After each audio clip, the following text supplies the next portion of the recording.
10 ans de l'OHADA bientôt en République démocratique du Congo. Mais je ne saurais commencer à parler du bilan sans dire un mot sur ce que c'est que l'OHADA. L'OHADA, cet acronyme signifie Organisation pour l'harmonisation en Afrique du droit des affaires. Ça veut dire simplement que c'est un droit communautaire. Communautaire signifie qu'il n'y a pas que la RDC, mais il y a d'autres pays africains. À ce jour, nous sommes à 17 pays qui sont membres de l'OHADA, donc c'est une organisation communautaire, mais qui ne concerne que le droit des affaires. Et l'OHADA est né, je pouvais dire, l'OHADA a été mise en place à Port-Louis, en île Maurice, depuis 1993, par les pères des indépendances. Les pères des indépendances, vous le savez, avaient pensé à unir l'Afrique. Vous pouvez bien vous rappeler, déjà Lumumba parlait de l'Afrique. Il disait l'Afrique doit s'unir. Et Kwame Nkrumah avait même laissé un livre très important que je conseille à tout le monde de lire. L'Afrique doit s'unir, de Kwame Nkrumah. Ça veut dire que déjà, au départ des indépendances, on a vu une dynamique, une volonté des États africains de s'unir. Mais cela n'a pas prospéré. Il y a eu beaucoup d'anicroches, ce qui a conduit à certains penseurs à changer de méthode. Ils ont dit qu'il faut une dynamique d'en bas. La dynamique d'en bas, ici, c'est une dynamique qui fait impliquer le peuple, la population, dans leurs différentes activités, notamment des affaires, le commerce naturellement, je dis bien notamment. Et finalement, en 1993, plutôt que d'être un club de chefs d'État, l'unité africaine, comme on l'appelait, eh bien, on va faire une unité juridique qui est en train de se conquérir. Et nous aurons l'OHADA. Donc, je peux dire que les éléments lointains qui ont concouru à la matérialisation de l'OHADA, c'est notamment la volonté de l'Afrique de s'unir. Et déjà en 1993, on a mis en place quelques organisations, quelques structures de l'OHADA, notamment la conférence de présidents, chefs d'État, chefs de gouvernement. Nous avons le conseil des ministres. Nous avons le secrétariat permanent. Le conseil des ministres réunit les ministres de justice et des finances. Le secrétariat permanent qui est au Cameroun. Nous avons également l'école régionale supérieure de la magistrature qui se trouve à Porto Novo, qui se trouve au Bénin, et la Cour commune de justice et d'arbitrage qui constitue l'institution judiciaire suprême de l'OHADA. Ça veut dire, si vous perdez au premier degré, au niveau national, en RDC, un procès en matière de droit des affaires, vous les perdez au second degré ou vous les gagnez, le perdant a la possibilité d'aller en cassation devant la Cour commune de justice et d'arbitrage. Voilà un peu en bref ce que signifie l'OHADA, ainsi que ses origines lointaines et ses structures. Ça fait 10 ans et nous avons des souvenirs très vifs que en 2012, déjà en 2010, la Cour suprême de justice, toutes sections réunies, siégeant pour la première fois et l'unique fois en matière de constitutionnalité des traités internationaux, eh bien, cette Cour a déclaré conforme, dans son arrêt R. Const 112 par TCR, conforme à la Constitution, le traité de l'OHADA qu'on appelle traité de Port-Louis. Et depuis lors, on va arriver finalement le 12 septembre 2012 où la République démocratique du Congo a déposé au Sénégal les instruments et a effectivement adhéré à l'OHADA. Donc on peut compter à partir du 12 septembre 2012 jusqu'au 12 septembre prochain 2022, 10 ans. Un enfant de 10 ans, ça signifie quelque chose. C'est un enfant qui est né, qui grandit, qui a cessé d'allaiter et tend vers sa puberté. Ça signifie quelque chose. Mais en fait, un anniversaire de 10 ans ou tout autre anniversaire n'est pas une occasion où on se livrerait à toutes sortes d'orgies. Non, c'est plus une aubaine pour nous les scientifiques de pouvoir se lancer dans des réflexions, pouvoir diagnostiquer le passé, mettre en exergue le présent et préparer l'avenir. Et la question est fondamentale lorsque vous me posez la question sur l'avenir de l'OHADA en RDC et le passé de l'OHADA. Eh bien, le passé de l'OHADA peut être vu sous plusieurs angles. L'angle judiciaire, l'angle scientifique et tant d'autres. Mais je ne prends que les deux. Sur le plan de la production scientifique, je dirais que le bilan de l'OHADA en RDC est bon. Je vais vous surprendre, le bilan est bon. Nous avons vu des scientifiques, nous avons vu des avocats, des magistrats se lancer dans la production scientifique impressionnante, au point que les autres États partis à l'OHADA commencent à respecter la RDC. Je ne voudrais pas ici citer chacun des auteurs en la matière, mais nous avons plusieurs publications. Déjà au matin, en 2014, déjà, il y avait déjà des publications. Pour ne parler que de moi-même, à ce jour, j'ai 19 publications en droit OHADA. Et ces publications ne sont pas seulement consommées en République démocratique du Congo, c'est également consommé au Cameroun. À Abidjan, j'ai reçu un confrère dernièrement qui est venu me remercier. Il a acheté certaines de mes publications à la Cour commune de justice et d'arbitrage et il en était très content. Et il y a des Tchadiens qui achètent ces publications, des Camerounais, ainsi de suite. Et pourtant, ils ont un âge plus avancé que la RDC en la matière. Et donc, sur le plan scientifique, je pouvais dire qu'il y a eu un point positif. Mais est-ce pour dire que nous allons nous calfeutrer dans un nombrilisme flatteur? Non. Il nous faut redoubler d'efforts pour que la RDC puisse continuer sur le plan scientifique, mais sur le plan judiciaire. Sur le plan judiciaire, nous avons également coutume de décrier la RDC. On dit, voilà, dans ces pays, tout est défectueux, ainsi de suite. Mais nous pouvons quand même, au-delà de tout ce qu'on peut dire, je ne suis pas ici pour jeter de l'anathème sur l'institution judiciaire, nous reconnaissons qu'il y a beaucoup de choses à faire dans le domaine, notamment les domaines de formation des magistrats. L'OHADA est perçu, ou je pouvais dire, est appliqué à double vitesse. La première vitesse, c'est la vitesse des magistrats qui sont en ville, des avocats qui sont en ville, dans la capitale, voulais-je dire, qui sont également dans les centres tels que Lubumbashi, Kolwezi, Kisangani, etc., Goma. Ceux-là ont quand même la volonté de lire. Mais pourquoi ils ont la volonté? C'est parce qu'ils ont également la chance d'être en contact avec les formateurs et des ouvrages. C'est ainsi que pour cette première vitesse, même si elle est lente, il y a eu une bonne évolution. Mais la seconde vitesse, c'est dans les arrière-pays, notamment là où il n'y a pas assez de possibilités pour faire parvenir les publications.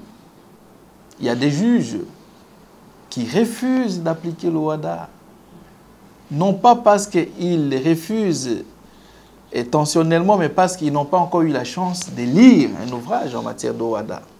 Vous savez-vous, Louis XIV disait: un homme mal informé, ou plutôt un homme non informé, a le droit de mal raisonner.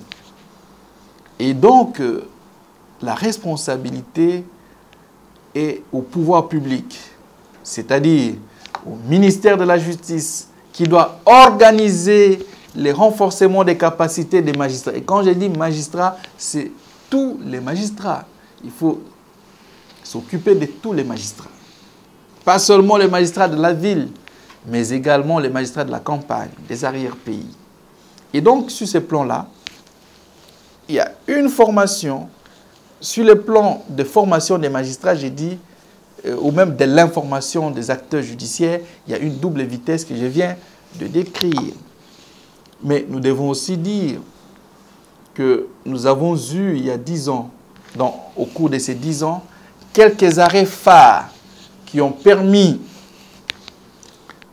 aux autres pays, dans cet univers compétitif de l'OHADA, à noter que certains arrêts de la RDC ont permis à constituer un revirement jurisprudentiel au niveau de la Cour commune de justice et d'arbitrage. Je voudrais ici citer les arrêts en matière d'immunité d'exécution, notamment l'arrêt Grand Hôtel 1 et l'arrêt Grand Hôtel 2.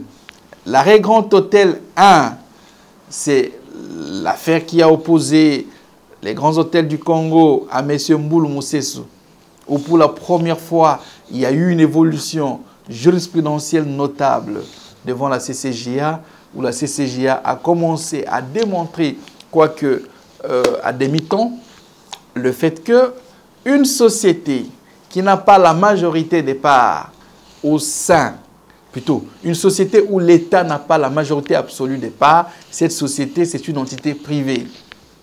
Mais quelques temps plus tard, soit quelques mois plus tard, 2 ans plus tard, donc parce que Grand Hôtel 1 c'est en 2018 et Grand Hôtel 2 2019, donc une année après, il y a eu Grand Hôtel 2 ayant opposé le professeur Bakande Jawampungu à la Société Grands Hôtels du Congo, où la CCJA a pratiquement changé son avis antérieur, son opinion antérieure, parce qu'avant, dans l'arrêt appelé Togo Télécom de 2005, on donnait les immunités d'exécution à tous les organismes où l'État avait des parts.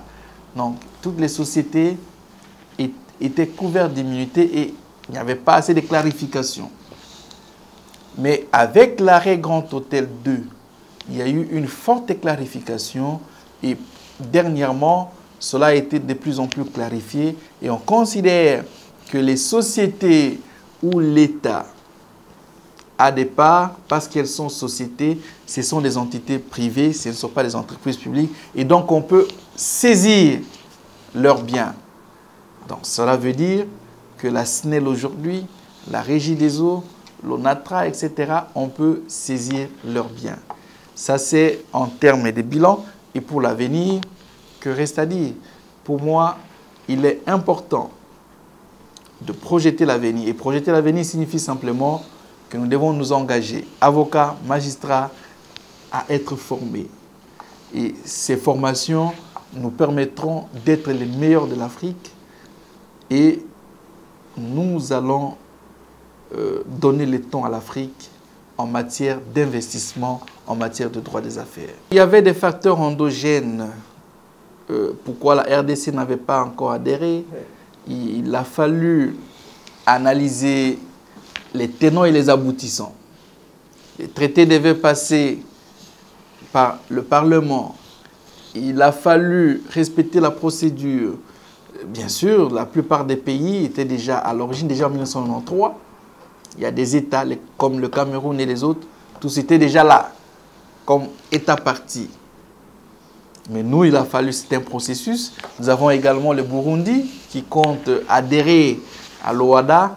Et donc, ce sont des facteurs purement endogènes. On ne va pas demander à tout État d'adhérer au même moment.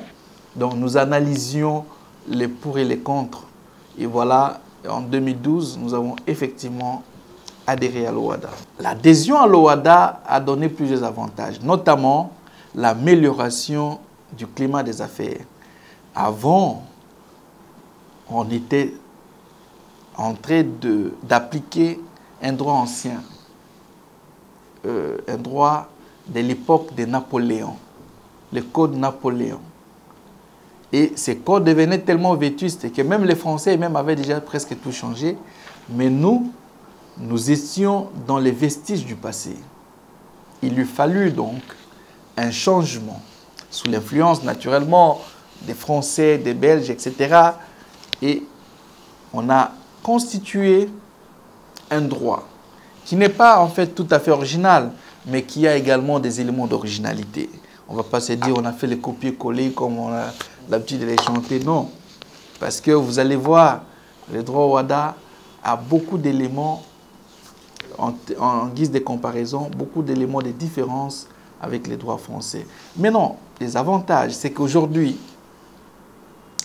pour recouvrer une créance, par exemple, commençons par là, on n'est plus obligé d'aller solliciter une ordonnance, d'assigner en validité de la saisie, etc.